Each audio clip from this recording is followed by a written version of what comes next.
Former British Prime Minister Tony Blair and author Christopher Hitchens next, debating the social effects of religion. Held in Toronto, this is just under 2 hours.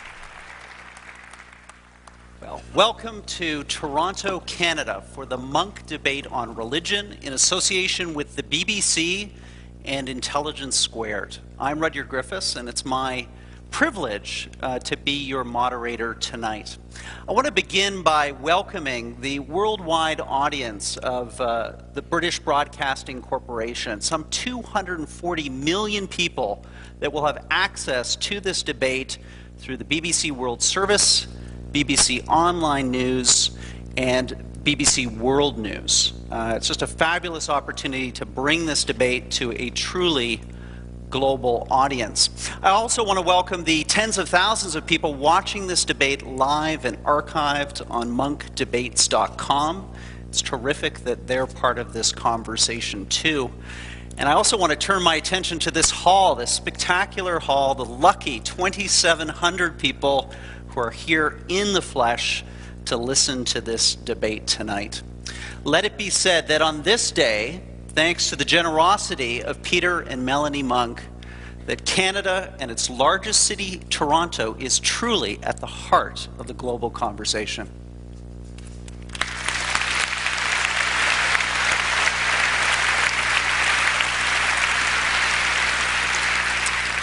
Now, the moment we have all been waiting for. We have our motion before us. Be it resolved, religion is a force for good in the world. All we need is our debaters here center stage.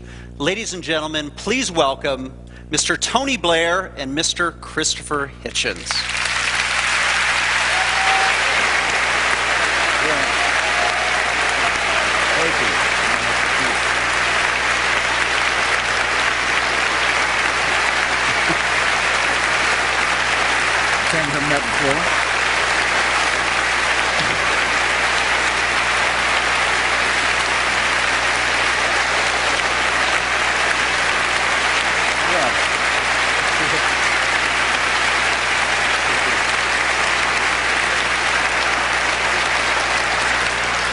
Tony Blair was the Prime Minister of the United Kingdom from 1997 to 2007. Among his many international roles today, he is the Quartet representative in the Middle East, working with the UN, the US, Russia, and the EU to try to secure a lasting peace in the region. After leaving politics, Mr. Blair converted to Catholicism, and he launched the Tony Blair Faith Foundation, a global initiative to promote respect and understanding among the world's major religions. Many of us in this room have read his recent best-selling memoir, A Journey, My Political Life. Christopher Hitchens is a British-born American author, journalist, and atheist.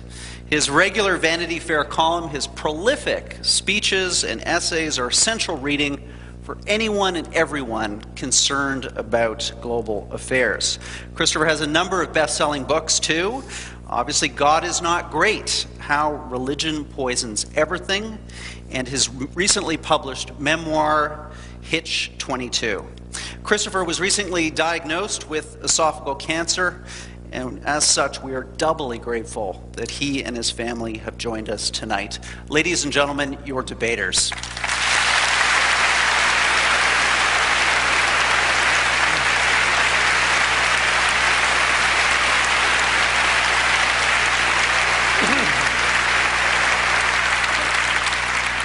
Before getting our debate underway, let me just briefly run down how the next hour and a half will unfold.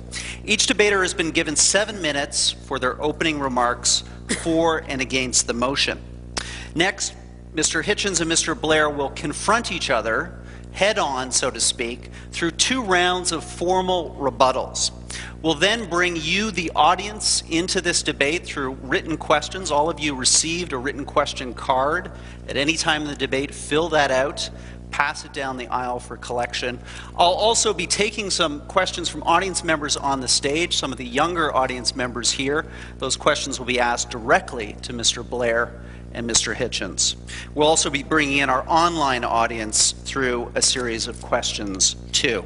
The debate will conclude with short 5-minute closing statements and a second audience vote on the motion. But before I call on our debaters for their opening statements, let's find out how the 2,700 people in this audience voted as they came into the hall. We're going to get those numbers up on the screen now. 22% of you in favor of the motion, 57 opposed, and fully 21% of you undecided. Now, we also, as you know, asked you a second question tonight. We asked you, depending on what you hear during the debate, are you open to changing your vote? Let's have those numbers too, please. Wow. 75% of this audience, 3/4, could change their vote depending what they hear in the next hour and a half. Ladies and gentlemen, we clearly have a debate on our hands. And remember, we will poll the audience again at the end of our proceedings to find out which of these two debaters was able to win by swaying us with the power of their arguments. Well, the time has come for introductory remarks. Christopher Hitchens, as we've agreed, you will begin first with your opening statement. Thank you, ladies and gentlemen. Thank you very much to the Monk family, great philanthropists, for making this possible. 7 minutes, ladies and gentlemen, for the foundational argument between religion and philosophy. It leaves me hardly time to praise my distinguished opponent. In fact, I might have to seize a later chance of doing that. I think 3.5 minutes for metaphysics and 3.5 for the material world won't be excessive. And I have a text. And it is from, because I won't take a religious text from a known extremist or fanatic, it's from Cardinal Newman. Recently, Prime Minister Blair's urging, beatified on his way to canonization, a man whose apologia made many Anglicans reconsider their fealty and made many people join the Roman Catholic Church, and is considered, I think rightly, a great Christian thinker. My text from the Apologia. The Catholic Church, said Newman, holds it better for the sun and moon to drop from heaven, for the earth to fail, and for all the many millions on it to die in extremest agony, than that one soul, I will not say will be lost, but should commit one venial sin, should tell one willful untruth, or should steal one farthing without excuse. You'll have to say it's beautifully phrased, ladies and gentlemen. But to me, and here's my proposition, what we have here, and picked from no mean source, is a distillation of precisely what is twisted and immoral in the faith mentality. Its essential fanaticism, its consideration of the human being as raw material, and its fantasy of purity. Once you assume a creator and a plan, it makes us objects in a cruel experiment whereby we are created sick and commanded to be well. I'll repeat that. Created sick and then ordered to be well. And over us to supervise this is installed a celestial dictatorship, a kind of divine North Korea.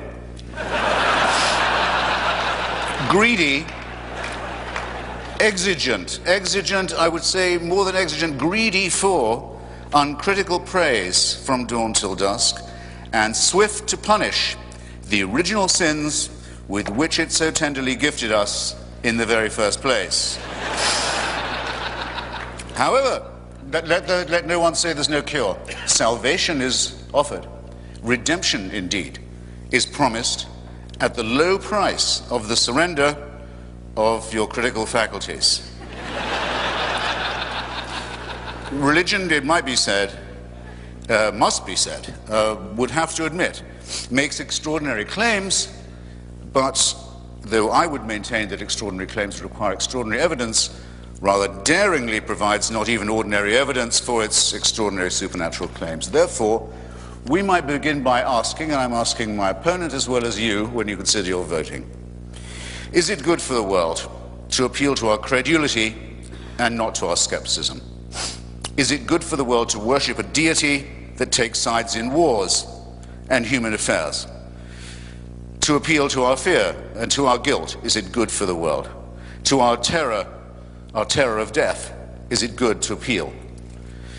To preach guilt and shame about the sexual act and the sexual relationship, is this good for the world? And asking yourself the while, are these really religious responsibilities, as I maintain they are?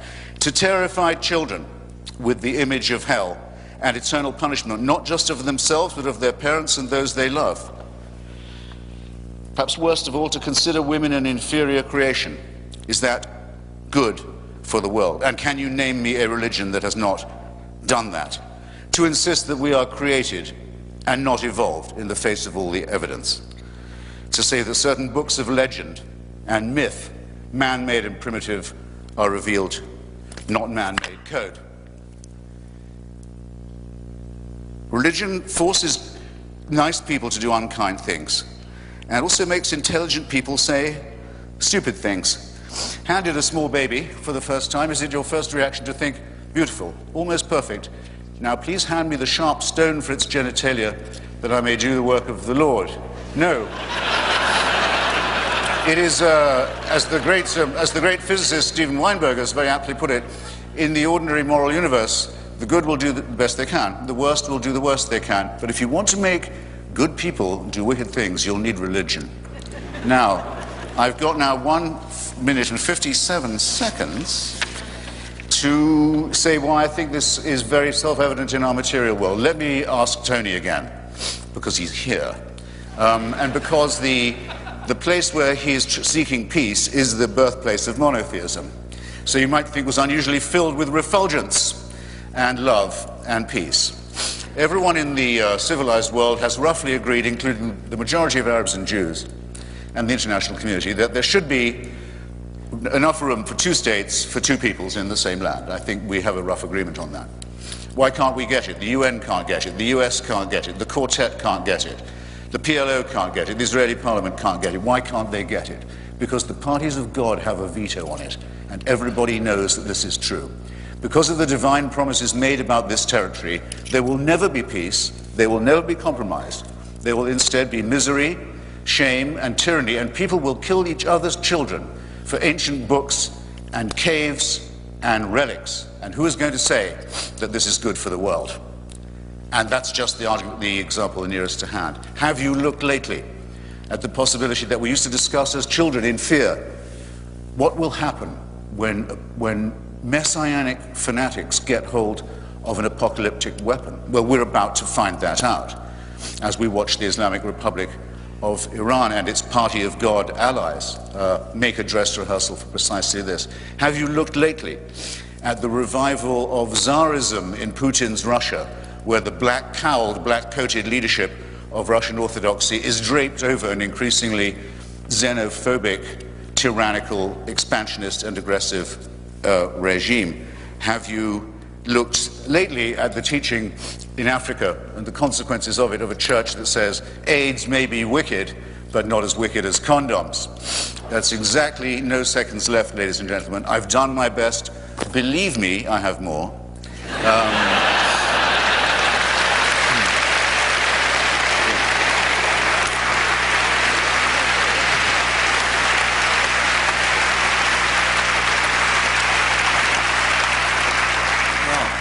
Christopher, thank you for starting our debate. Mr. Blair, your opening remarks, please.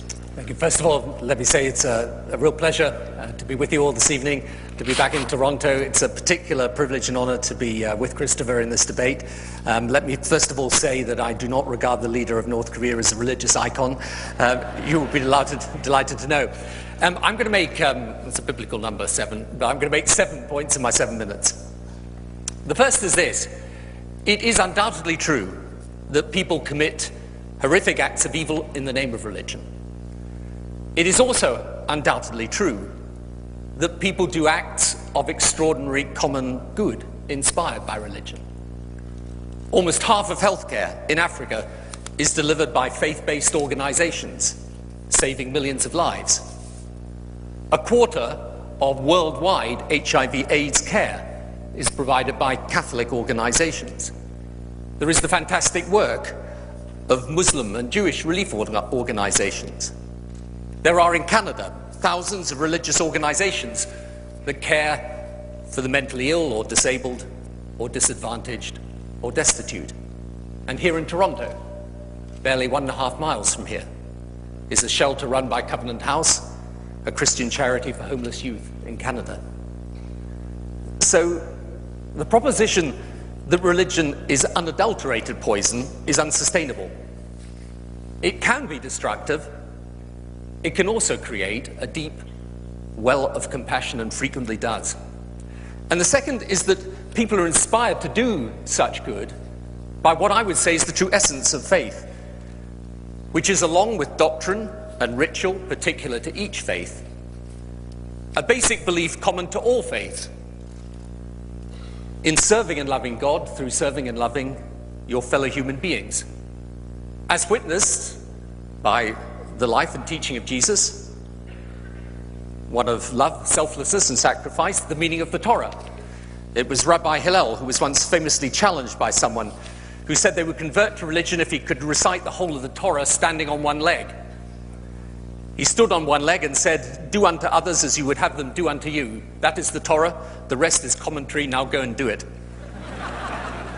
The teaching of Prophet Muhammad, saving one life as if you're saving the whole of humanity. The Hindu searching after selflessness. The Buddhist concepts of karuna, mudita, and metta, which all subjugate selfish desires to care for others, seek insistence specifically on respect for others of another faith. That, in my view, is the true face of faith. And the values derived from this essence offer to many people a benign, positive, and progressive framework by which to live our daily lives, stimulating the impulse to do good, disciplining the propensity to be selfish and bad. And faith, defined in this way, is not simply faith as solace in times of need, though it can be, nor a relic of unthinking tradition, still less a piece of superstition or an explanation of biology.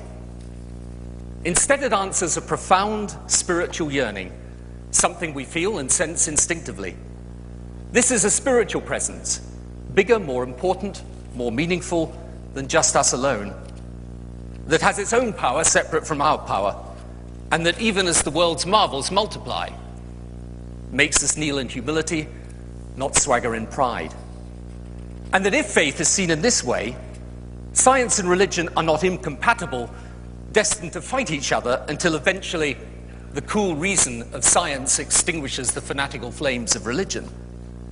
Rather, science educates us as to how the physical world is and how it functions, and faith educates us as to the purpose to which such knowledge is put, the values that should guide its use, and the limits of what science and technology can do, not to make our lives materially richer, but rather richer in spirit. And so, imagine indeed a world without religious faith. Not just no place of worship, no prayer, no scripture, but no men or women who, because of their faith, dedicating their lives to others, showing forgiveness where otherwise they wouldn't, believing through their faith that even the weakest and most powerless have rights, and they have a duty to defend them. And yes, I agree, in a world without religion, the religious fanatics may be gone. But I ask you, would fanaticism be gone? And then realize that such an imagined vision of a world without religion is not in fact new. The 20th century was a century scarred by visions that had precisely that imagining in their vision and at their heart, and gave us Hitler and Stalin and Pol Pot. In this vision, obedience to the will of God was for the weak. It was the will of man that should dominate. So, I do not deny for a moment that religion can be a force for evil. But I claim that where it is based essentially on a perversion of faith.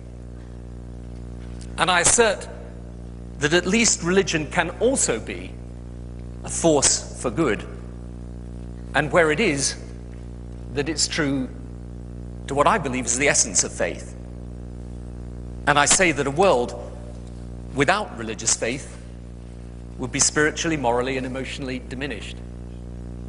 So I know very well that you can point, and quite rightly Christopher does, to examples of where people have used religion to do things that are terrible and that have made the world a worse place. But I ask you not to judge all people of religious faith by those people any more than we would judge politics by bad politicians. Or, indeed, journalists by bad journalists. The question is, along with all the things that are wrong with religion, is there also something within it that helps the world to be better and people to do good? And I would submit there is. Thank you.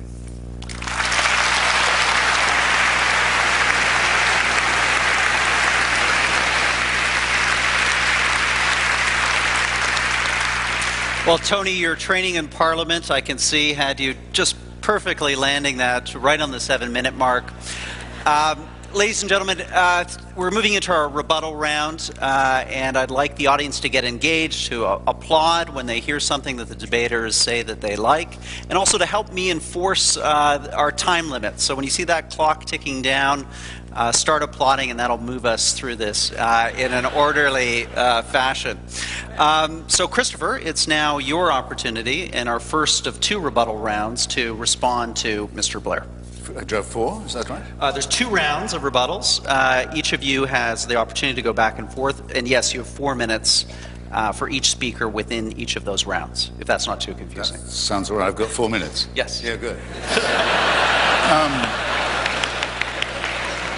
Then hold your applause, for heaven's sake. Well, now, in fairness, no one was arguing that religion should or will die out of the world.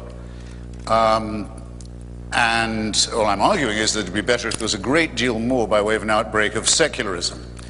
Logically, if Tony's right, I would be slightly better off, not much, but slightly better off, being a Wahhabi Muslim, or a 12 Shia Muslim, or a Jehovah's Witness than I am wallowing as I do in mere secularism. What I'm arguing, and really seriously, is what we need is a great deal more of one and a great deal less of the second. And I knew it would come up, that we'd be told about charity. And I take this very seriously. Because we know, ladies and gentlemen, as it happens, we're the first generation of people who do really, what the cure for poverty really is. It eluded people for a long, long time. The cure for poverty has a name, in fact. It's called the empowerment of women.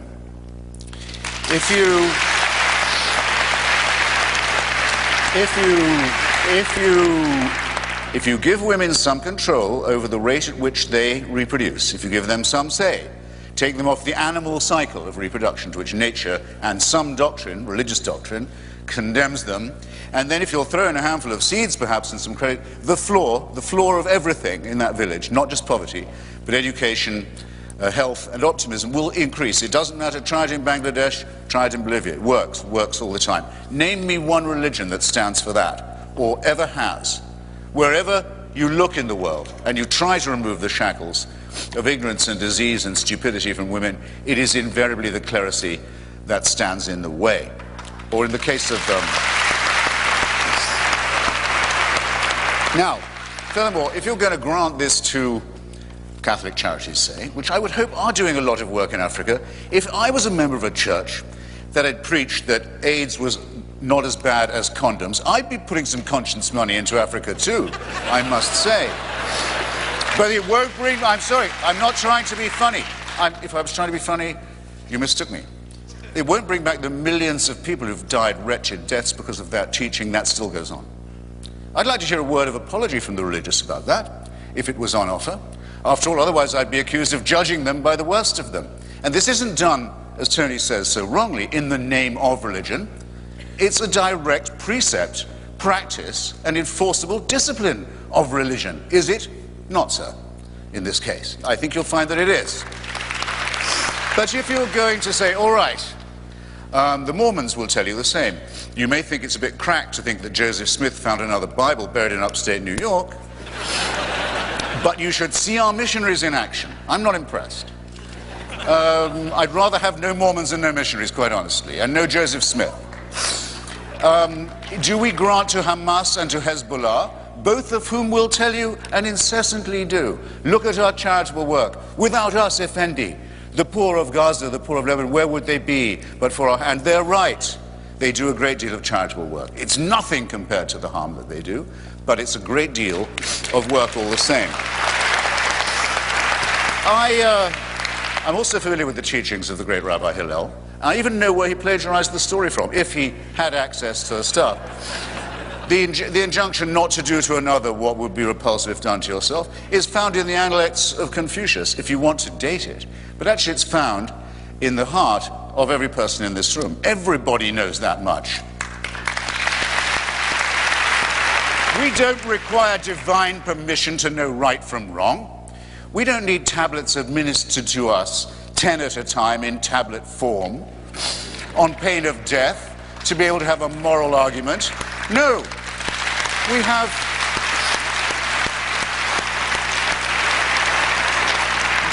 have the reasoning and the moral suasion of Socrates and of our own abilities. We don't need dictatorship to give us right from wrong, and that's my lot. Thank you.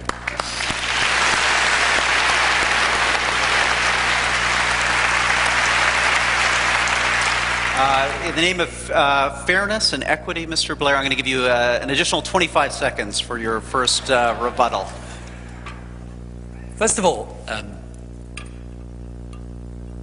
I don't think we should think that because you can point to examples of prejudice in the name of religion, that bigotry and prejudice and wrongdoing are wholly owned subsidiaries of religion. There are plenty of examples of prejudice against women, against gay people, against others that come from outside the world of religion.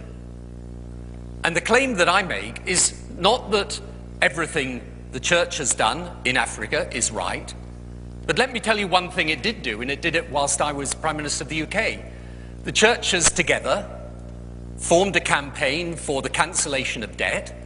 They came together, they succeeded, and the first beneficiaries of the cancellation of debt were young girls going to school in Africa because for the first time they had free primary education.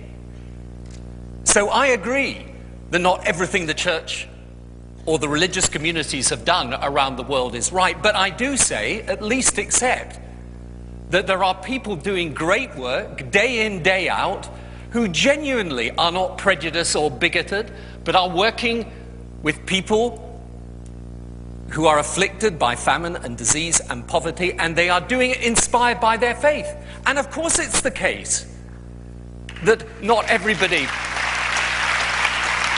Of course it's the case that you do not have to be a person of faith in order to do good work. I've never claimed that. I would never claim that. You know, I know lots of people, many, many people, who are people not of faith at all, but who do fantastic and decent work for their communities and for the world. My claim is just very simple. There are nonetheless people who are inspired by their faith to do good. I mean, I think of people I met some time ago in South Africa, nuns who were looking after children that were born with HIV/AIDS. Now, these are people who are working and living alongside and caring for people inspired by their faith. Is it possible for them to have done that without their religious faith? Of course. It's possible for them to have done it. But the fact is, that's what motivated them. So what I say to you is, at least look, what we shouldn't do is end up in a situation where we say, right, we've got 6 hospices here and 1 suicide bomber there, and how does it all equalize out? That's not a very productive way of arguing this. And actually, I thought one of the most interesting things that Christopher said is that we're not going to drive religion out of the world. And that's true, we're not. And actually, I think for people of faith to have debates with those who are secularists is actually good and right and healthy, and it's what we should be doing.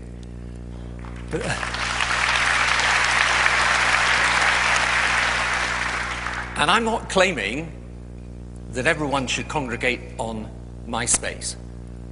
I'm simply claiming one very simple thing, that if we can't drive religion out of the world because many people of faith believe it and believe it very deeply, let's at least see how we do make religion a force for good, how we do encourage those people of faith who are trying to do good, and how we unite those against those who want to pervert religion and turn it into a badge of identity used in opposition to others.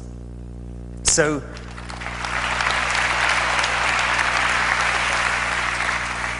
I would simply finish by saying this. There are many situations where faith has done wrong. But there are many situations in which wrong has been done without religion playing any part in it at all.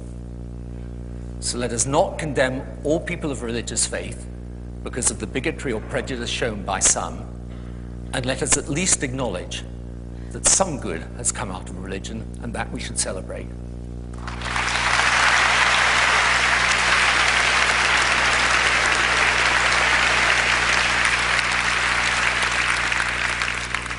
Christopher, your second rebuttal, please. I have a second one. You have a second? Oh my God. It's an amazing test of audience tolerance. Well, all right. Well, how splendidly you notice we progress, ladies and gentlemen. Now it's, okay, some religious people are sort of all right. I think I seem to be bargaining one of the greatest statesmen of the recent past down a bit. Not necessarily opposed to that. Just to finish on the charity point, I once did a lot of work with a man called Sebastião Salgado. Some of you will know him, great man, great photographer. He was the UNICEF ambassador on polio questions. I went to Calcutta with him, elsewhere. Nearly got rid of polio, nearly made it join smallpox as a disease, a thing of the past, a filthy memory, except for so many religious groups in Bengal and elsewhere, Afghanistan, West Africa, so on, telling their children, don't go and take the drops. It's a conspiracy, it's against God, it's against God's design. By the way, that argument isn't terribly new. When smallpox was a scourge, Timothy Dwight, the great divine who was the head of Yale, said taking Dr. Jenner's injection was an interference with God's design as well. That's sort of, by the way, you need something like UNICEF to get major work done if you want to alleviate poverty and misery and disease. And for me, my money will always go to organizations like Médecins Sans Frontières, like Oxfam and many others, who, strange enough, go out into the world, do good for their fellow creatures for its own sake. They don't take, they don't take the Bible along, as people do to Haiti all the time. We keep catching them doing it. Their money is being spent flat out on proselytization. It's a function of the old thing that was hand in hand with imperialism. It's the missionary tradition. They can call it charity if they will, but it doesn't stand a second look. So much on the business of doing good, except perhaps to add, since I have you for some extra minutes, that Mr. Blair and I at different times gave quite a lot of our years to the Labour Party and to the Labour movement. And if the promise of religion was true, had been true, right up until the late 19th century in, say, Britain or North America or Canada, that good works are what's required and should be enough, and those who give charity should be honoured, those who receive it should be grateful. Two rather revolting ideas in one, I have to say.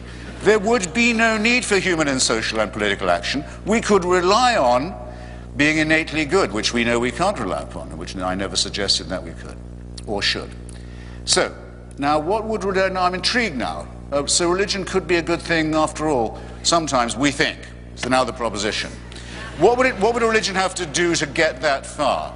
Well, I think it would have to give up all supernatural claims. It would have to say,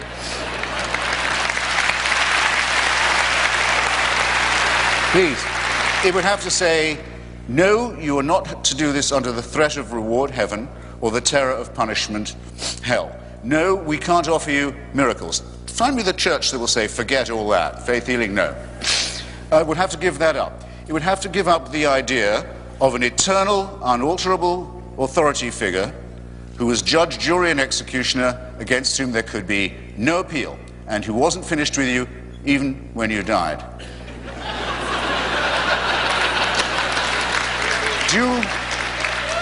That's quite a lot for religion to give up, don't you think? But who would not say it would be better off without it if it was what Tony Blair would like it to be?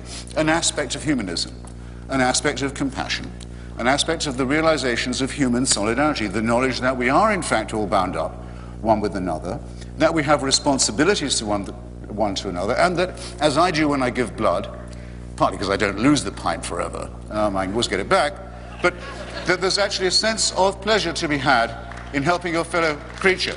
I think that should be enough. Thank you.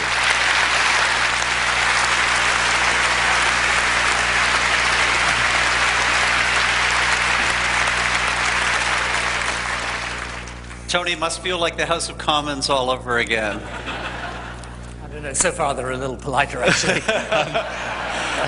Your final rebuttal, please. Yeah. It all depends, I guess, what your experience of religious people is. I mean, my experience of the people I was with last week in Africa that include deeply religious people is not actually that they're doing what they're doing because of heaven and hell. They're doing it for love of their fellow human beings. And that's, I think, something very fine. What's more, that they believe and that this love of their fellow human beings is bound up with their faith. So it's not something, yes, of course it is absolutely true. They might decide to do this irrespective of the fact that they have religious faith, but their faith, they feel, is an impulse to do that good. And, I don't recognize the description of the work that they do in what Christopher said. In Sierra Leone, where I was, you have Christians and Muslims working together to deliver health care in that country.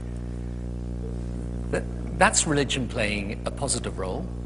They're working across the faith divide and doing it because they, again, believe that their faith impels them to do that. When we look back in history, yes, of course, you can see plenty of examples of where religion has played a negative role. You can see great examples, for example, in the abolition of slavery, where religious reformers joined with secular reformers in order to bring about the abolition of slavery. And let's get away from this idea that religion created poverty.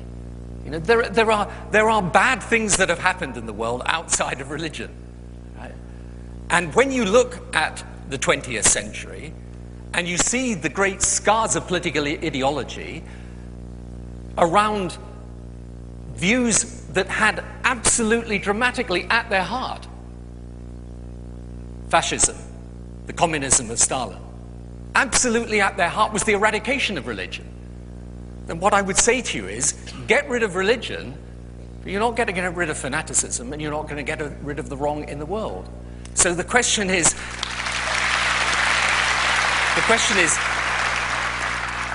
how then do we make sense of religion having this vital part in the world today, since it is growing and not diminishing? How do we make sense of this? And this is where, yes, there is an obligation on the people of faith to try and join across the faith divide with those of other faiths. That's the reason for my foundation. We have people of different religious faiths. We've actually got a program where young people team up with each other of different faiths and work together in Africa on malaria, back in their own faith communities, and here in Canada. We have a schools program that allows schools to link up using the technology so that kids of different faiths can talk to each other across the world. And here's the thing, when they start to talk about their faith, they don't actually talk in terms of heaven and hell and a God that's an executioner of those that do wrong. They talk in terms of their basic feeling that love of God can be expressed best through love of neighbor and actions in furtherance of the compassion and help needed by others. And this is in 2007, religious organizations in the US gave 1.5 times the amount of aid that USAID did. Not insignificant. So my point is very, very simple. You can list all the faults of religion, just as you can list the faults of the politicians, the journalists, and any other profession. But for people of faith, the reason why they try to do good, and when they do it, is because their faith motivates them to do so. And that is genuinely the proper face of faith.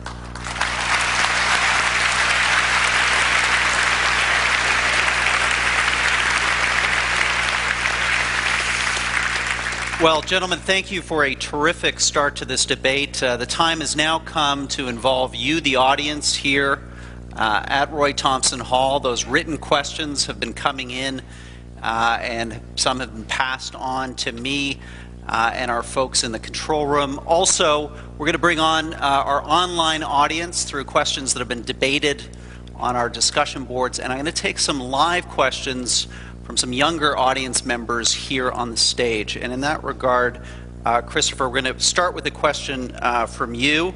It's a young woman right here who would like to address you personally. Tell the audience your name and your question, please. Hi, my name is Megha Wadhwani. Just hold on a sec. We're going to get this microphone working. Okay. Is this microphone working? Try again. Hello? You got it. Okay. My name is Megha Wadhwani. I'm a recent graduate from the University of Toronto. And my question is actually in regards to globalization. This century, globalization will bring together, as never before, nations and peoples divided by wealth, geography, politics, and race. So my question is, instead of fearing faith, why not embrace the shared values of the world's major religions as a way of uniting humankind? Great question. Christopher? Yeah, well, unity out of faith or disunity? Perfectly good question, but seemed to be phrased as a call for common humanism. I mean, I didn't hear anyone say, wouldn't it be better if everyone at least joined some church or other? Not a bit of it. I mean, common humanism is, I think, not made particularly easier by the practice of religion, and I'll tell you why. There's something about religion that is, very often at any rate, and in its original monotheistic Judaistic form, actually is ab initio an expression of exclusivism. This is our God. This is the God who's made a covenant with our tribe. You find it all over the place. It isn't always as sectarian as fundamentalist Judaism was, and sometimes still is. But it's not unknown. I mean, it's always struck me as slightly absurd to be a special church for English people, though I can sort of see the point. It strikes me as positively sinister that Pope Benedict should want to restore the Catholic Church to the claim it used to make, which is that it is the one true church, and that all other forms of Christianity are, as he still puts it, defective and inadequate. How this helps to build your future world of cooperation and understanding is not known to me. If you tell me in the Balkans what your religion is, I can tell you what your nationality is. You're not a Catholic. You know less about Loyola than I do, but I know you're a Croat, and I know you're a Croat nationalist. It's a religion, and in fact any form of faith, because it is a surrender of reason. It's a surrender of reason in favor of faith, is a fantastic force multiplier. A tremendous intensifier, I was trying to say, of all things that are in fact divisive rather than inclusive. And that's why its history is so stained with blood, not just of crimes against humanity, crimes against womanhood, crimes against reason and science, attacks upon medicine and enlightenment, all these appalling things that Tony kept defending himself from that I didn't even have time to bring up. But if you just look at the way the Christians love each other in the wars of religion in Lebanon, or in former Yugoslavia, you will see that there is no conceivable way that by calling on the supernatural, you will achieve anything like your objective of a common humanism, which is, I think you're quite right to say, our only chance of, I won't call it salvation. Thank you.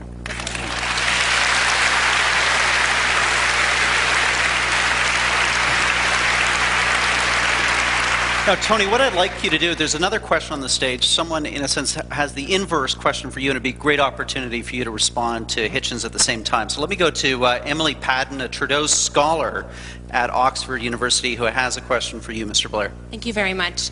My research is in armed conflict in sub-Saharan Africa, and so the question I'd like to ask you, Mr. Blair, if I may, is how do you argue that religion is a force for good in the world when the same faiths that bind peoples and groups also deepen divisions and exacerbate conflict? Great question. To which my answer is that they can do, and there are very many examples of that. But there are also examples, let me give you one from the Northern Ireland peace process, where in the end, actually, people from Protestant Catholic churches got together, and actually the religious leaders of those two churches tried to bring about a situation where people reached out across the faith divide. And so what I would say to you is that this exclusivism is not, this type of excluding other people because they're different. Let's just nail the myth that this is solely the prerogative of religion. I'm afraid this happens in many, many different walks of life. It's not what true religion is about. True religion is not about excluding somebody because they're different. True religion is actually about embracing someone who is different.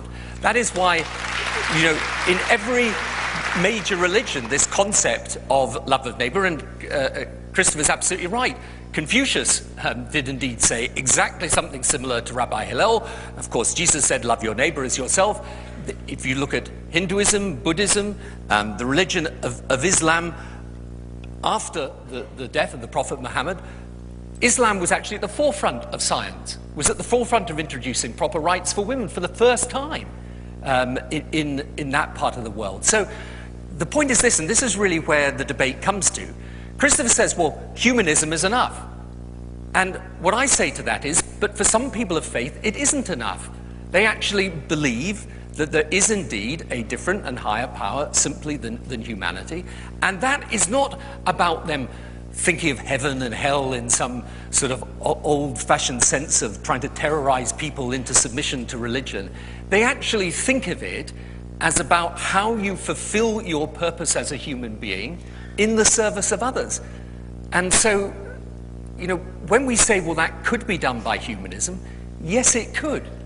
But the fact is, for many people, it's driven by faith. And so, yes, it's true, you can find examples of where religion has deepened the divide in countries in sub-Saharan Africa. You can also find examples of where religion has tried to overcome those divides by preaching what is the true message of religion, which is one of human compassion and love. Hitchens, let's have you come back on that, because not just Northern Ireland, but Iraq, a war that you supported, religion played an important role, arguably, in the success of putting together post-invasion Iraq. If I only think we should do this because the two questions were in effect the same and both very well phrased. And because I'd never like to miss out a chance to congratulate someone on being humorous, if only unintentionally. It's very touching for Tony to say that he recently went to a meeting that bridged a religious divide in Northern Ireland. Well, where does the religious divide come from?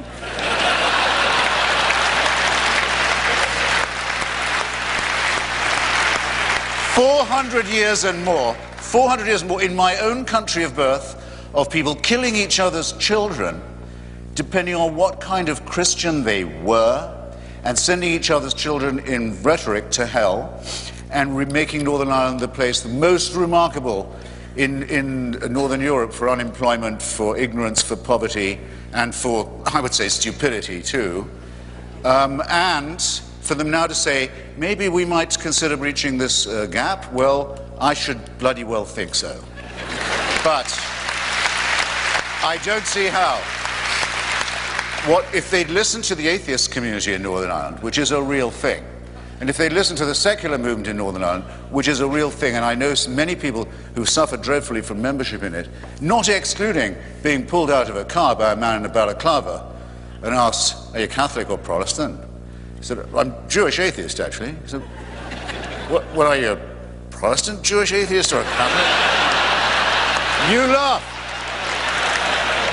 You laugh, but it's not so funny when the party of God has a gun in your ear at the same time. And that was in Britain, and still is to some extent, until recently. Rwanda. Do I say that there would be no quarrel between Hutu and Tutsi, people in Rwanda? Belgian colonialism, I think, made it worse, probably, but there are no doubt innate ethnic differences, or there felt to be in Rwanda. But the fact of the matter is, Rwanda is the most Christian country in Africa. In fact, by one account, that's to say numbers of people in relation to numbers of churches, it's the most Christian country in the world. And the Hutu power genocide, at any rate, was preached from the pulpits, actually the pulpits of the Catholic Church, as many of the people we are still looking for, wanted in that genocide, are hiding in the Vatican, along with a number of other people who should be given up to international justice, by the way. Quite a number of people. So, since Tony seems to like religious people best when they're largely non-practicing, but just basically faithful, I'll grant him that much. I say that it's not entirely the fault of religion that this happened in Rwanda, but when it's preached from the pulpit, as it was in Northern Ireland and in Rwanda, it does tend to make it very, very much worse. Thank you.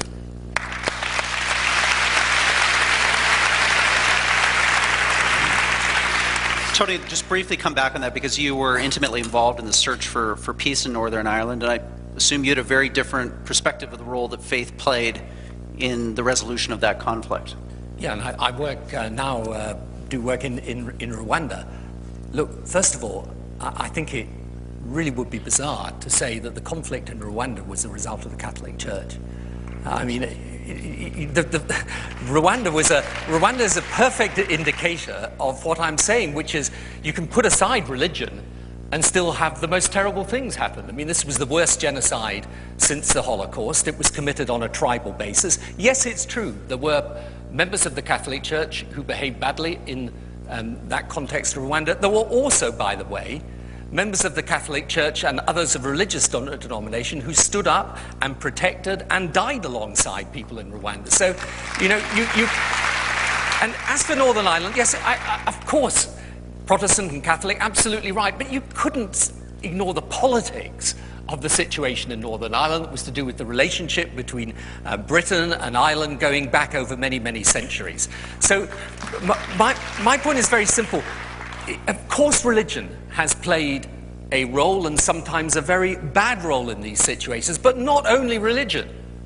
Yeah. And what is at the heart of this is we wouldn't dream of condemning all of politics, because politics had led to Hitler or Stalin, or indeed what has happened in Rwanda.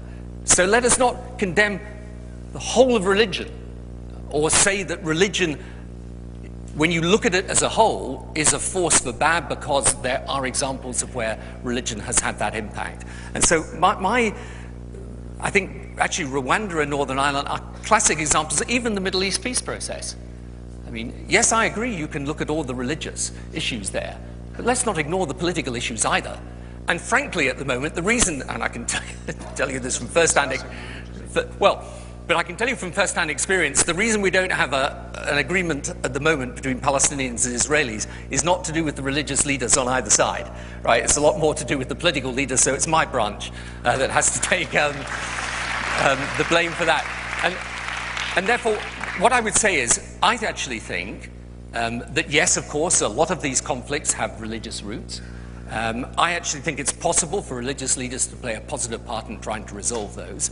But in the end, it's for politics and religion to try and work out a way in which religion, in a world of globalization that is pushing people together, can play a positive rather than negative role. And if we concentrated on that, rather than trying to drive religion out, which is futile, but concentrate instead on how we actually get people of different faiths working together, learning from each other and living with each other, I think it would be a more productive mission. Thank you.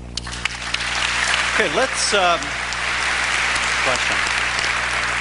We like the applauding, so please continue that throughout the debate. Let's take a written question. My producers are telling me that we have a written question. We'll get that on the screen. And Christopher, this is for you to start with. Interesting one. America is both one of the most religious countries in the world and also one of the most democratic and pluralistic, both now and arguably through much of its history. How do you explain that seeming paradox?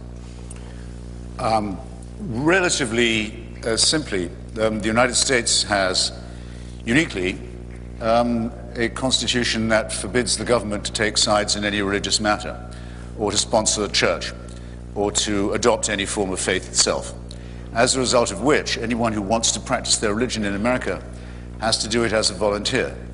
It's what de Tocqueville wrote about so well in his Democracy in America, ever since Thomas Jefferson wrote to the Baptists of Danbury, Connecticut, during his tenure as president, saying, you'll be familiar with the phrase, I'm sure, rest assured, because they'd written to him out of their fear of persecution in Connecticut, rest assured that there will ever be a wall of separation between the church and the state in this country. And the maintenance of that wall, which people like me have to defend every day against those who want garbage taught in schools and pseudoscience in the name of Christ, and other atrocities. The maintenance of that wall is the guarantee of the democracy. By the way, for a bonus, can anyone tell me who the Baptists of Danbury, Connecticut thought was persecuting them?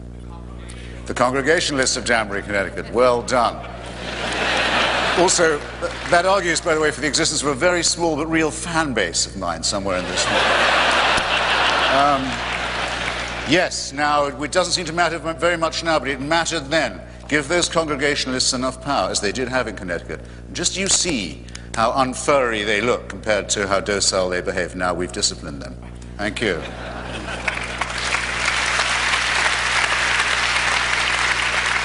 Well, Tony, let me come to you with that same question. Is it just a case of American exceptionalism, or is this balance between pluralism and faith that's been achieved in America something that you're either seeing in other parts of the world or a model that could be exported globally?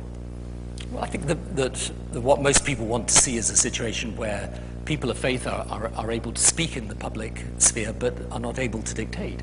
And that is a reasonable balance, and I think that most people would accept. But I think, again, what I would say about examples of where you get religious people that are fanatical in the views that they want to press on others.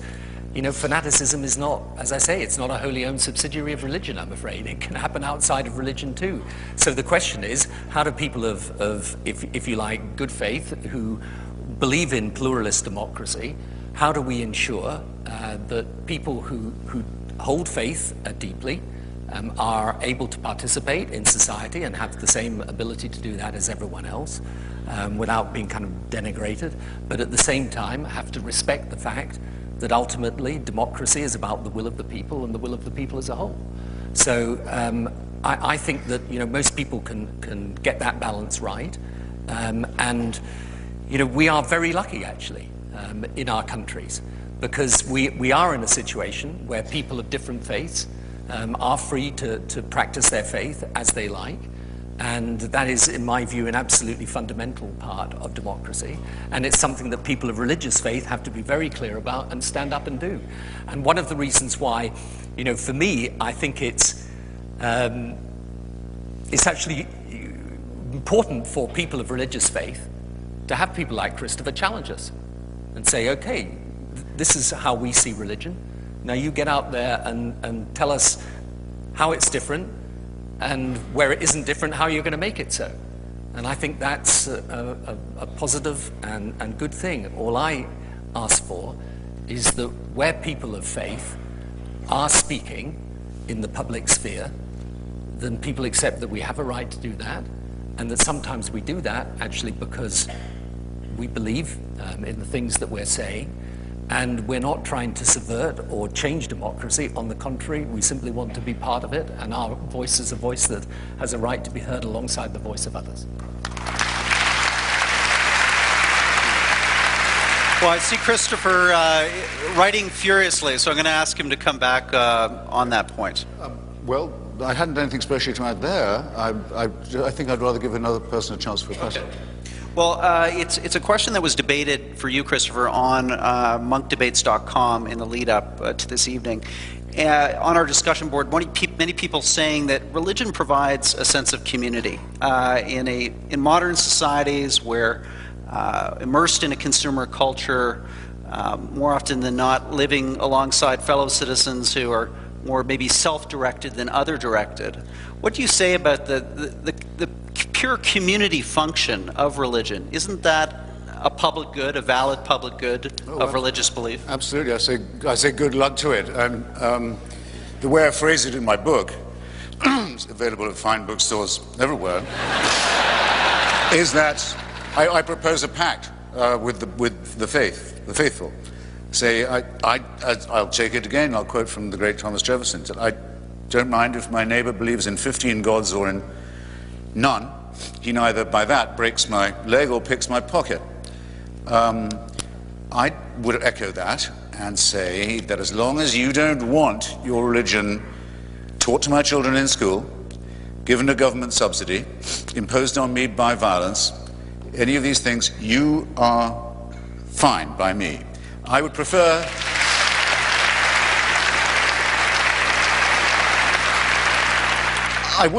not even to know what it is that you do in that church of yours. In fact, if you force it on my attention, I will consider it a breach of that pact. Have your own bloody Christmas, and so on. Do your slaughtering, if possible, in an abattoir, and don't mutilate the genitals of your children. Because then I'm afraid it gets within the ambit of law. All right, so don't you think that's reasonably pluralistic and communitarian of me? I think it is. Why is it a vain hope on my part? Why is that? Has this pact ever been honored by the other side? Of course not. And it's a mystery to me, and I'll share it with you.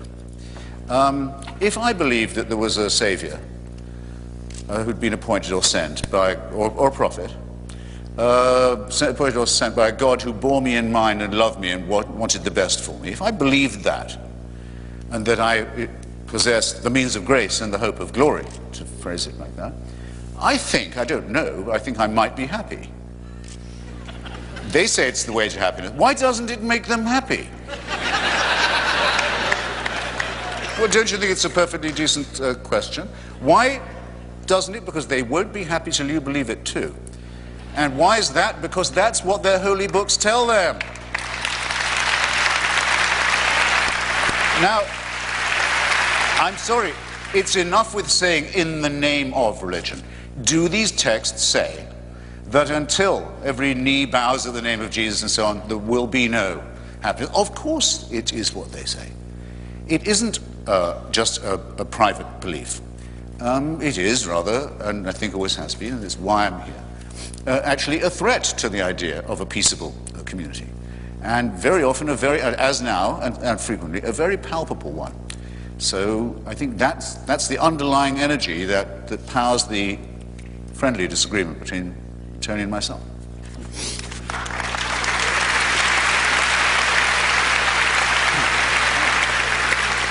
Tony, would you like to come back on that topic of religion and community, or move on to another question? Let's move on. Also on our website, big discussion around the topic of religion and its role in the invasion of Iraq. And Mr. Blair, the question is for you, and it's about something that many people posted about, something you said once about the interplay of religion and politics. And to quote you directly, you said, "What faith can do is not tell you what is right, but give you the strength to do it." The question being, what role did faith play in your most important decision as Prime Minister, the invasion of Iraq?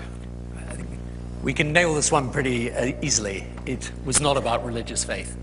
And, you know, one of the things that I sometimes say to people is look, the thing about religion and religious faith is if you are a person of faith, it's part of your character. It defines you in many ways as a human being.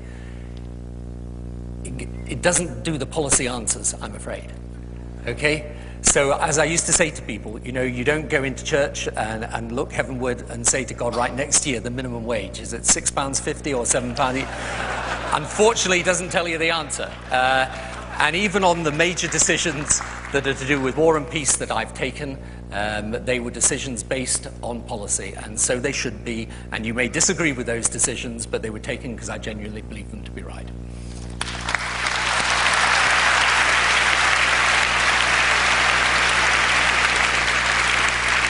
So, Christopher, the natural follow-on question to you is, how did you square the circle, or maybe you didn't, between your support for the Iraq War and, let's say, the current then-President, George W. Bush, and his very public evocation of faith in terms of his rhetoric around the invasion?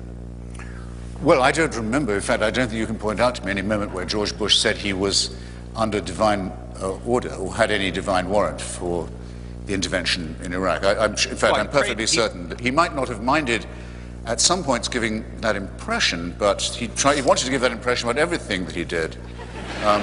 George Bush is someone who, as with his immediate predecessor, after various experiments in faith, ended up in his wife's church, most comfortable place for him to be.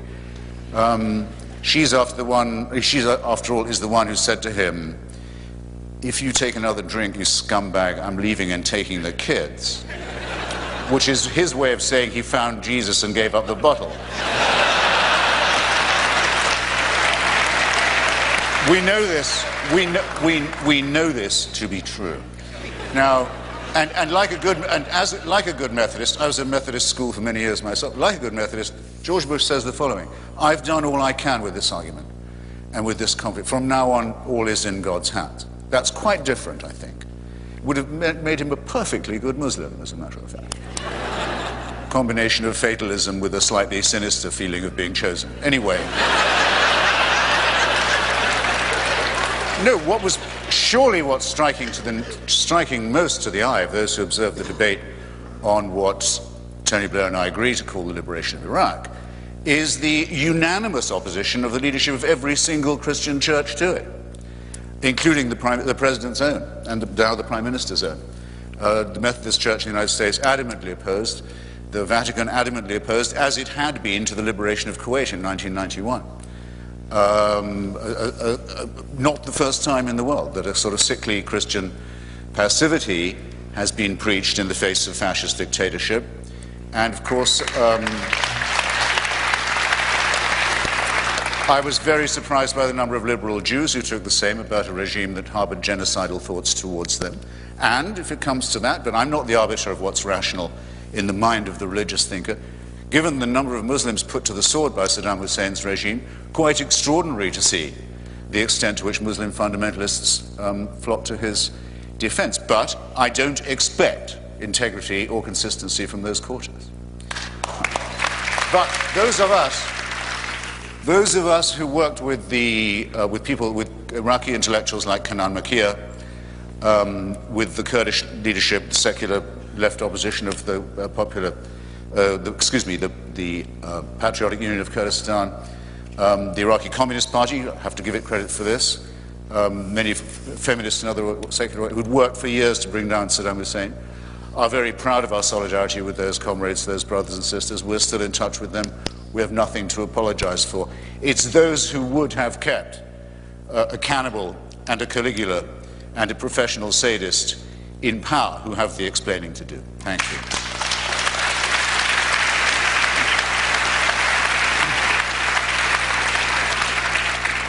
Well, I want to be conscious of our time and go to our two final on-stage questions, and I believe the first one is for Mr. Blair, a student at the Monk School of Global Affairs. Introduce yourself and ask your question to Mr. Blair. Yes, good evening. My name is Jonah Cantor, and my question pertains to something that's come up earlier this evening.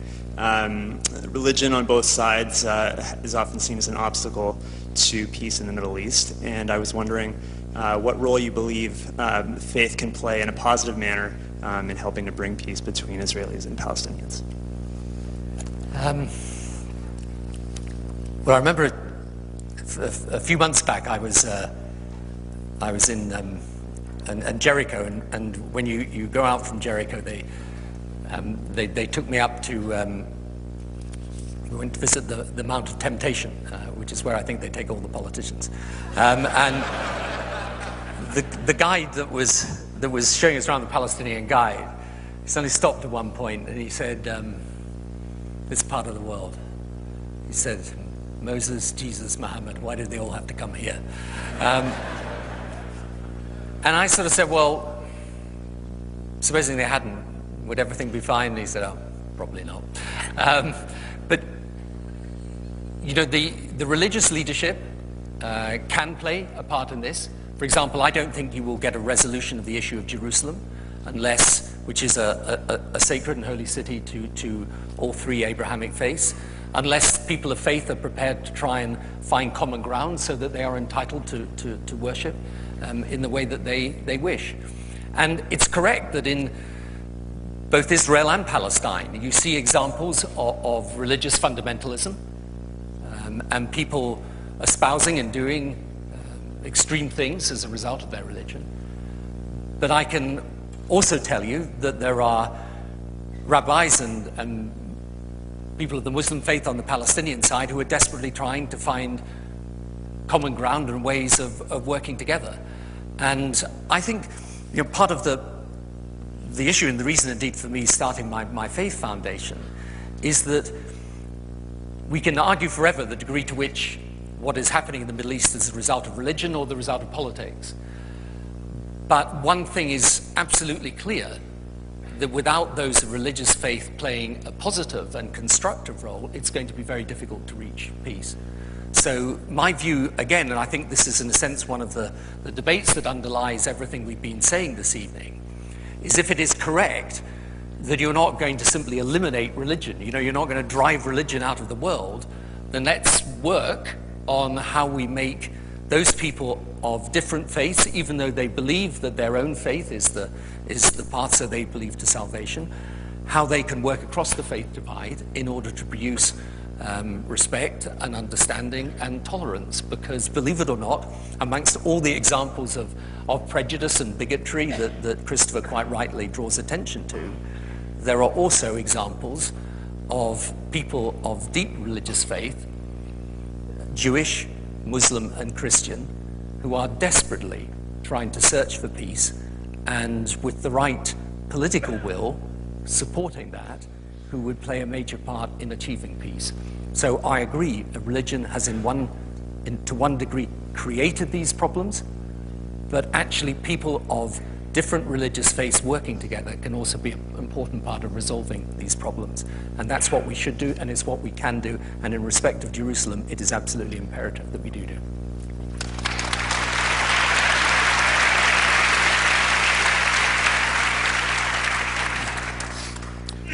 Visitor goes to the Western Wall. Anything he can do. Visitor goes to the Western Wall, sees a man tearing at his beard, banging his head on the wall, shoving messages into it at the rate of knots, wailing and flailing, watches with fascination. When the guy finally breaks off, he says, "Excuse me, I couldn't help noticing you were being unusually devout in your addresses to the wall, to the divines. Do you mind if I asked you what you were praying for?" He said, "I was praying that there should be peace, that there should be mutual love and respect between all the peoples in this area." And said, "And what do you think?" says the visitor. Says, "Well, it's like talking to the wall." Well, there are people who think talking to walls is actually a form of divine worship in this book. And it's another instance, and not that I didn't bring it up laboriously myself, but I don't mind it again, of the difference between Tony and myself when he says, he uses his giveaway phrase, "in the name of religion," rather than as a direct consequence of scriptural authority, which is what I mean when I talk about this. No one's going to deny, are they? No one is going to deny there are awards of real estate made in the Bible by none other than Jehovah himself. That land is promised to human primates over other human primates in response to a divine covenant. Do excuse me. Sorry, this sometimes happens.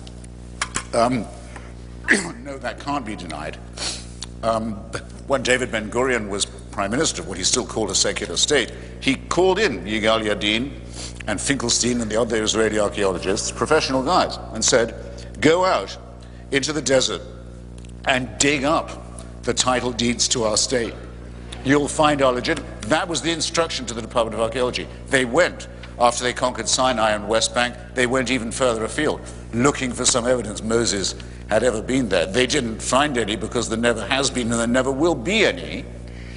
But you cannot say that the foundational cause, casus belli in this region, the idea that God intervenes in real estate and territorial disputes, isn't inscribed in the text itself. And not only in the Jewish text, but thanks to a foolish decision taken in the early Christian centuries, where it was decided not to dump the New Testament, but and to start again just with the Nazarene story. Great Christian theologians like Marcion were in favor of doing that. Why do we want to bring the darkness and tyranny and terror and death and blood and cultism of the first books along with us? Surely we should start again. No, we're saddling ourselves with all that. So this is a responsibility for the Christian world too. And need I add that there is no good Muslim who does not say that Allah tells us we can never give up an inch of Muslim land, and that once our mosques are built, there can be no retreat. It would be a betrayal. It would lead you straight to hell. In other words, yes, they gibber and jabber, all of them, the three religions. Yeah, you're quite right. God awards land. It's just you've got the wrong title. No.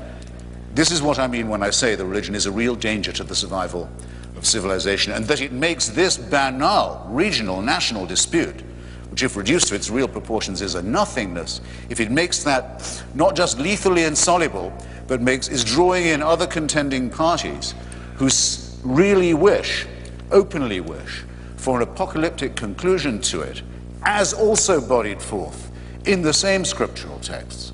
In other words, that it will be the death of us all, the end of humanity, the end of the world, the end of the whole suffering vale of tears, which is what they secretly want. This is a failure of the parties of God, and it's not something that happens because people misinterpret the texts. It's because they believe in them. That's the problem. Thank you.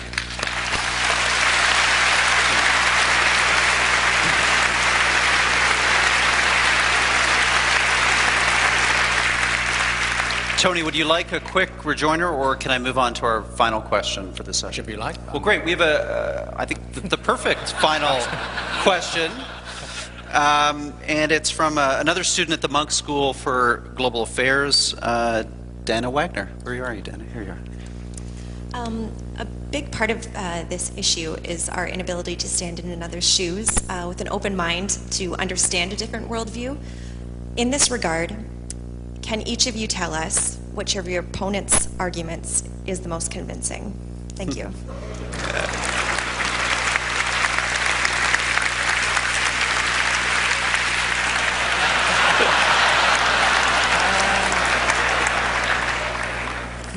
Right. Now, this definitely never happened in the House of Commons. I think that the most convincing argument is, and the argument that people of faith have got to deal with, is actually the argument that Christopher's just made, which is that the bad that is done in the name of religion is intrinsically grounded in the scripture of religion. Right? That is the single most difficult argument. And since I've said it's a really difficult argument, I suppose I better give an answer to it. My answer to it is this, that there is, of course, that debate that goes on within religion, which is the degree to which, as it were, you look at Scripture abstracted from its time, you pick out individual parts of it, you use those in order to justify whatever view you like, or whether, as I tried to do in my opening, you actually say, well, what is the essence of that faith? And what is the essence of Scripture? And of course, then what you realize is that, yes, of course, if you believe as a Muslim that we should live our lives according to the 7th century, then you will end up with some very extreme positions. But actually, there are masses of Muslims who completely reject that as a view of Islam, and instead say, no, of course, the Prophet back then was somebody who brought order and stability, and actually, for example, even though we today would want equality for women, and many, again, despite what people say, many Muslims would agree with that as well, and many Muslim women, obviously. Back then, actually, what he did was extraordinary for that time. And also, when you look at Christianity, yes, of course, you can point to issues that, of that time, now seem very strange and outdated. But on the other hand, when you take Christianity as a whole and ask what it means to those, what draws people to it, you know, what is it that made me as a student come to Christianity, it wasn't to do with some of the things that Christopher's just been describing. And, you know, I understand there are those traditions within religion. I understand that, I accept that. I see how people look at certain parts of Scripture and draw those conclusions from it. But it's not what it means to me. It's not the essence of it. The essence of it is, through the life of Jesus Christ, is a life of love and selflessness and sacrifice. And that's what it means to me. And so I think the most difficult thing for people of faith is to be able to explain Scripture in a way that makes sense to people in the modern world. And one of the things that we have actually begun recently is a dialogue called The Common Word, which is about Muslims and Christians trying to come together and through Scripture find a common basis of cooperation and mutual respect. So, you know, yes, it is a difficult argument. That is the most difficult argument. I agree. But I also think there is an answer to it. And I think one of the values, actually, of having a debate like this, and in a sense having someone making that point as powerfully as Christopher has made it, is that it does force people of faith to recognize that we have to deal with this argument, to take it on, and to make sure that not just in what we are trying to do, but in how we interpret our faith, we are making sure that what I describe as the essence of faith, which is serving God through the love of others, is indeed reflected not just in what we do, but in the doctrines and the practice of our religion.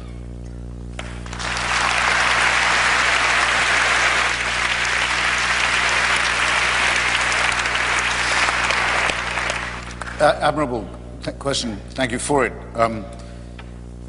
The remark Tony made that I most agreed with this evening, I'll just hope that doesn't sound too minimal, was when he said that if religion was to disappear, things would by no means, as it were, automatically be okay.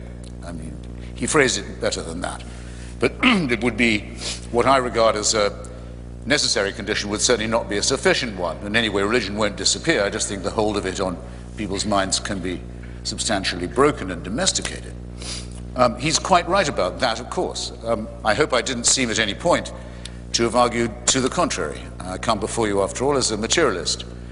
If we give up religion, we discover what actually we know already, whether we're religious or not, which is that we are somewhat imperfectly evolved primates on a very small planet in a very unimportant suburb of a solar system that is itself a negligible part of a very rapidly expanding and blowing apart cosmic phenomenon. These conclusions, to me, are a great deal more awe-inspiring than what's contained in any burning bush or horse that flies overnight to Jerusalem or any other of that. It's a great deal more awe-inspiring, as is any look through the Hubble telescope at what our real nature and future really is. So he was quite right to say that, and I would have been entirely wrong if I'd implied otherwise. I think I could say a couple of things for religion myself, would in fact. First is what I call the apotropaic. We all have it, the desire not to be found claiming all the credit. A certain kind of modesty, you could almost say humility. People will therefore say they'll thank God when something happens that they are grateful for, or there's no need to make this a religious thing. The Greeks had the concept of hubris as something to be avoided and criticized. But what the Greeks would also have called the apotropaic, the view that not all the glory can be claimed by a load of primates like ourselves, is a healthy reminder too. Second, the sense that there's something beyond the material, or if not beyond it,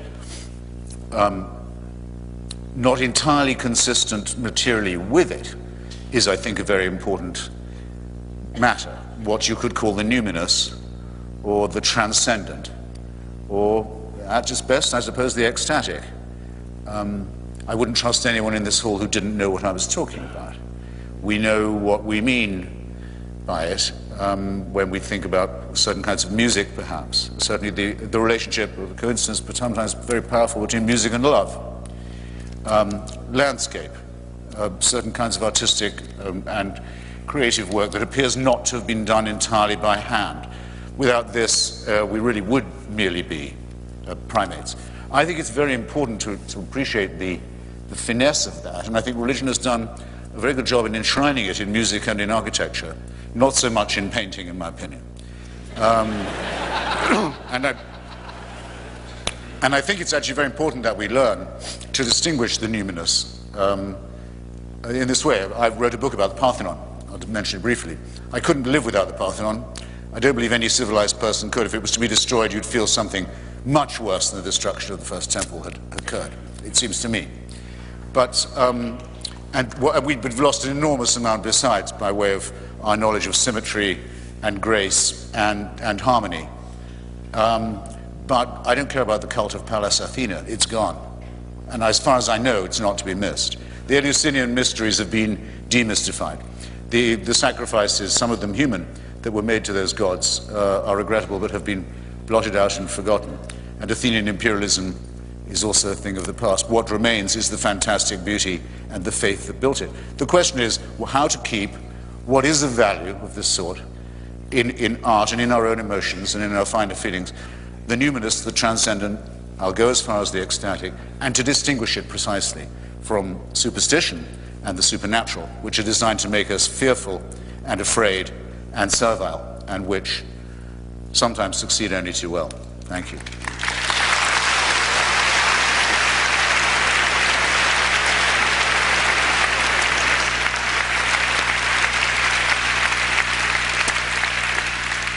Well, it's now time for the final act in our debate, closing statements. We'll do that in the reverse order of our opening remarks. So, Christopher, I'm going to call on you again to speak.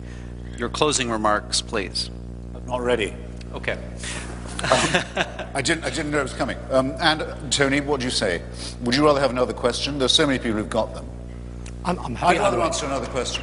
Let's take another question. Okay. In other words, don't run away with the idea I'd run out of stuff, okay? Yes, I'd rather be provoked. Someone could do that.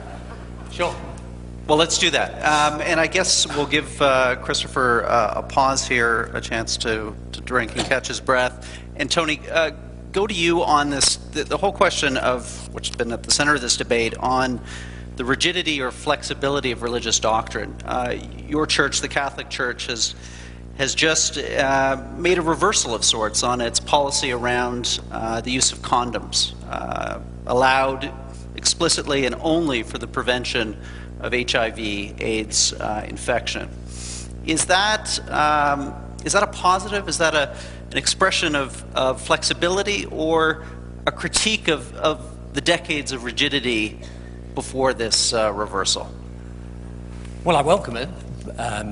But you know, I mean, I'm one of the, I think, billion lay Catholics. So I don't, and I think many Catholics have different views on a whole range of issues upon which there is teaching by the Church.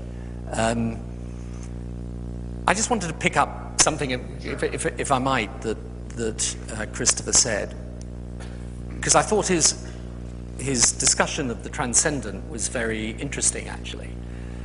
I mean, for those of us of religious faith, we acknowledge and believe that there is a power higher and separate from human power. And in a way, what Christopher is saying is, well, I can't accept that, but I do accept there is something transcendent in the human experience, and something numinous, something even ecstatic. You see, for me, the belief in a higher power and the fact that we should be obedient to the will of that power, not simply our own will, I don't regard that as putting me in a position of servility. Is not the word I would use. I would use the word obligation. And you know, it is of course absolutely true that when I can point to any of the acts that I say are inspired by religious faith, you can say, well, they could easily have been inspired by humanism. But I think that for those of us that are of faith and do believe that that there is something actually more than simply the human power, this does give you, I think, a humility. It's not all that can give you a humility, but it does. I think, and I have witnessed this myself, I remember, actually again to refer to Northern Ireland, when I met some of the people who were the relatives of those who died in the Omagh bombing, which came actually after the Good Friday Agreement and was the worst terrorist attack in the history of Northern Ireland. And I went to visit the relatives of the victims, and I remember a man saying to me that who had lost his loved one in the bombing, saying to me, you know, I have prayed about this, and I want you to know that this terrible act should make you all the more determined to reach peace and to not stop your quest for peace. And it is completely true that, of course, he could have come to such an extraordinary, and I would say transcendent view of forgiveness and compassion without religious faith. But it was what led him to that. And so I think you can't ignore the fact that for many of us, actually religious faith is what shapes us in this direction, and not because we are servile or base our religious faith on superstition or contrary to reason, indeed, which is why I've never seen a contradiction between Darwin and being someone of religious faith. But we do genuinely believe that it impels us in a way that is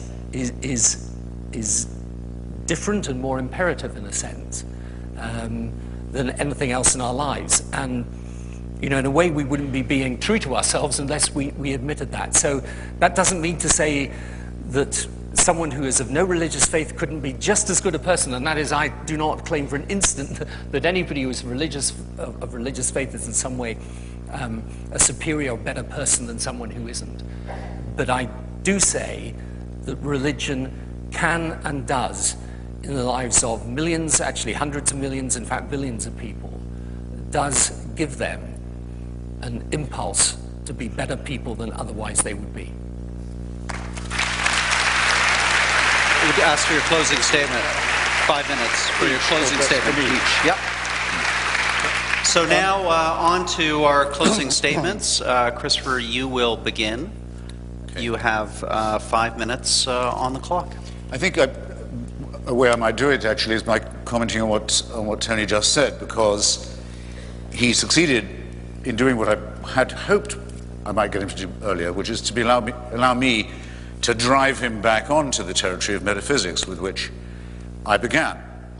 Because we did need to transcend that, and thus to get beyond questions like, well, are religious people good, are they bad, and other things that are very important. Does religion make them behave better or worse, and so forth. I'll give you, and I'll challenge Tony on an example. I mentioned earlier our attachment to the labor and socialist movement in our lifetimes. For a very long time, we had in that movement a challenger, apparently from the left, the communist movement, which has only been dead a very short time now. It actually hasn't died everywhere yet, and which said it had a much more comprehensive and courageous and thoroughgoing answer than we did to the problems created by capitalism and imperialism and other things, and really proposed a fighting solution. And if I was to point to you the number of heroic people who believed in that, and the number of wonderful works of especially fiction, novels and essays written by people who believed in it. You could probably all of you mention one of your own. If you were a Canadian, I hope they still teach about him in school, the great example of Norman Bethune, heroic doctor who went to volunteer in China during the Civil War on the communist side, did amazing work, invented a form of battlefield blood transfusion. Just one among many examples. It was the communists in many parts of Europe who barred the road to fascism in Spain and kept Madrid for many years from falling to Franco and Hitler and Mussolini. Gandhi may take credit for the Indian independence movement, too much in my view, but no one would deny the tremendous role played by the Indian communists in doing this, in helping to break the challenge, break the hold of Great Britain on their country. As a matter of fact, some people find it embarrassing to concede this, but I don't, as a supporter of it myself. The African National Congress, Nelson Mandela's party, at least half of its members of the Central Committee and Executive were members of the Communist Party until quite recently, very probably including Mandela himself. There's no doubt about it. There was real heroism and dignity and humanism to those people, but we opposed it. We said, no, it won't work. Why won't it work? It's not worth the sacrifice of freedom that it implies. It implies that all these great things can only be done if you'll place yourself under an infallible leadership. One that, once it's made a decision, has made that decision and you are bound by it. You might conceivably notice where I'm going here. It's why many of the people, the brilliant intellectuals who did leave it, left it very often for as high reasons of principle as they joined it in the first place. And the names of their books are legion and legendary. The best known is called The God That Failed, precisely because it was an attempt at a bogus form, a surrogate of religion. But let no one say, and when the history comes to be written, no one will be able to say that it didn't represent some high points in human history. But I repeat, it wasn't worth it at the sacrifice of mental and intellectual and moral freedom. And that was the purpose of my original set of questions on the metaphysical side. Are you, consider yourselves, and consider this carefully, ladies and gentlemen, brothers, sisters, comrades, friends, are you yourselves willing, for the sake of certain elements of the numinous, perhaps for a great record of good works, as is proposed by Tony, are you willing to say that you give your allegiance to an ultimate Redeemer? Because you're not really religious if you don't believe that there is a divine supervision involved. You don't have to believe it intervenes all the time. If you don't believe that, you're already halfway out the door. You don't need me. But are you willing to pay the price of a permanent supervisor? Are you willing to pay the price of believing in things that are supernatural? Miracles, afterlives, angels. Are you willing to admit, perhaps this most of all, are you willing to admit that human beings can be the interpreter of this divine figure? Because a religion means that you will have to follow someone who is your religious leader. You can't, try as you may, follow Jesus of Nazareth. It can't be done. You can try and do it, it can't be done. You'll have to follow his vicar on earth, Pope Benedict XXVI, as presently, his own claim, not mine. The apostolic succession, the vicar of Christ on earth. You have to say, this person has divine authority. I maintain that that and what goes with it is too much of a sacrifice of the mental and intellectual freedom that is essential to us to be tolerated. And you gain everything by repudiating that and standing up to your own full height. And you gain much more than you will by pretending that you're a member of a flock or in any other way, any kind of sheep. Thank you.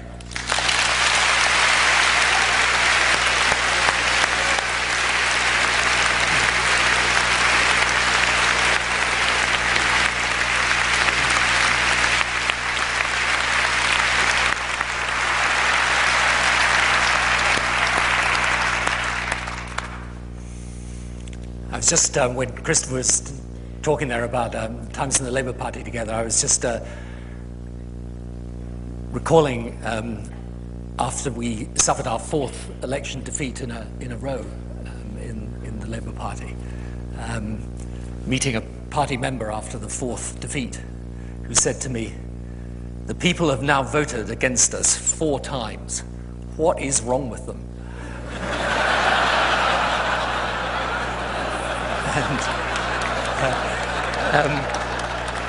And you know, I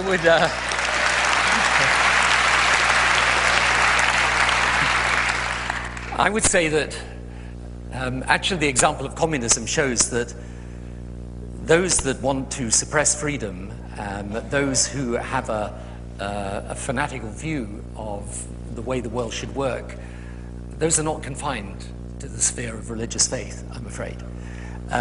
It is there in many, many different walks of life. So the question is, for me, this is not about how I, with a belief for me as a Christian, with a belief in Jesus Christ, not how that makes me subject to oppression and servitude, but on the contrary, how that helps me find the best way of expressing the best of the human spirit. And it was actually Einstein who was not an atheist, in fact. He believed in a supreme being, although he did not necessarily subscribe to organized religion, who said religion without science is blind. But he also went on to say science without religion is lame. And I would say that, for me, faith is not about certainty. It is in part a reflection, indeed, of my own awareness of my own ignorance. And that though life's processes can be explained by science, nonetheless, the meaning and purpose of life cannot be. And in that space, for me at least, lies not certainty in the scientific sense, but a belief that is clear and insistent, and I would say rational, which is that there is a higher power than human power, and that higher power causes us to lead better lives in accordance with a will more important than our own. Not in order that we should be imprisoned by that superior will, but on the contrary, so that we can discipline and use our own will in furtherance of the things that represent the best in human beings and the best in humanity. So I think this debate this evening has been a fascinating and I think deeply important debate about probably the single most important issue of the 21st century. I actually don't think the 21st century will be about fundamentalist political ideology. I accept it could be about fundamentalist religious or cultural ideology.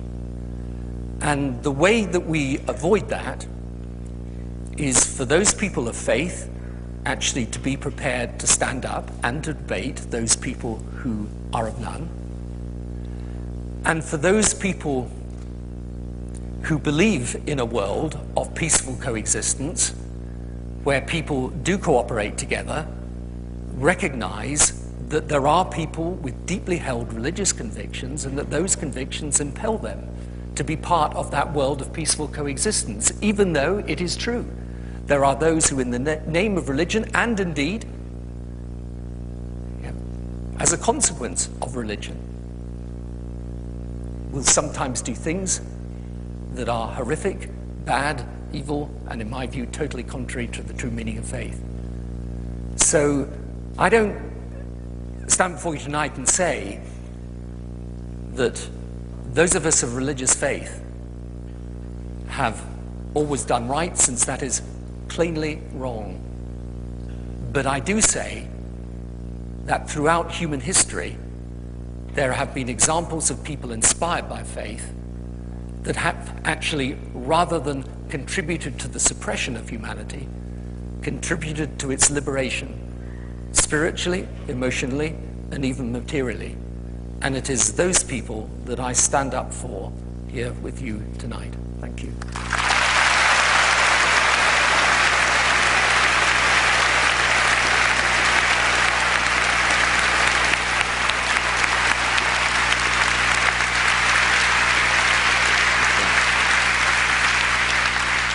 Well, ladies and gentlemen, let me reiterate something that Peter Monk said at the beginning of this evening's talk.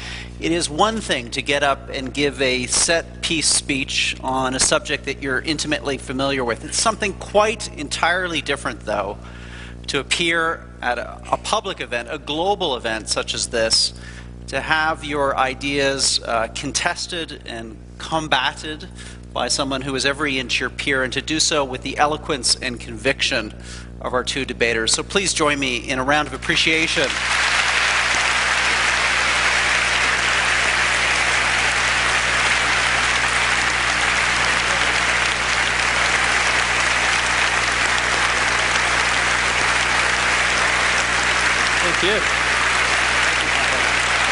It'll be off in a second. I'm just going to tell them of the vote. So stay here. Just 1 second.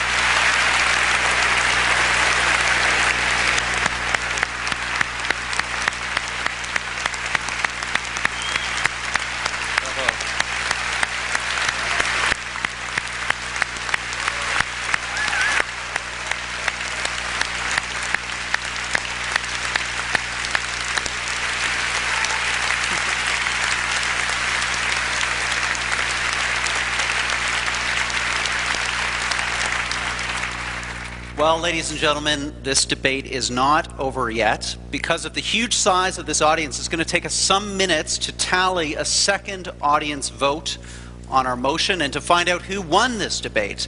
So I'm going to ask the audience members and our debaters to proceed to the post-debate reception next door, where we'll reveal the results shortly.